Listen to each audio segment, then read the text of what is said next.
Hello everyone, welcome back to my channel road 20 blogs.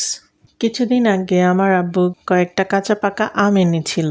অর্ধেক আম আগেই সাফা চাট করা শেষ, বাকিগুলো আমি রেখে দিয়েছিলাম যাতে বুবুকে দিয়ে মাখাতে পারি।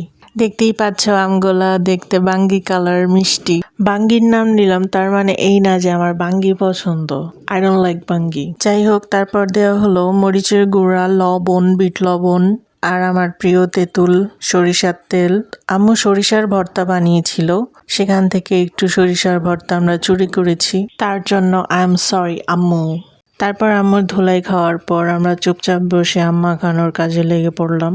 আগেই বলেছি আমটা মিষ্টি, তাই আর চিনি দেওয়ার প্রয়োজন মনে করিনি, এভাবেই মেখে ফেলেছি আর এভাবেই অনেক মজা হয়েছে। 15 জুন আজকে উত্তরাতে অনেক সুন্দর ঝড় হচ্ছে, একটা মাখো মাখো রোমান্টিক ওয়েদার, আর আমি সিঙ্গেল, বারান্দায় দাঁড়িয়ে জাস্ট কাপলদের দেখবো। এখন তোমরা বলো, তোমরাও কি আমার মতো পাগলা হাওয়া এনজয় করছো? কমেন্টে অবশ্যই জানাবা। ওকে, টাটা, বাই।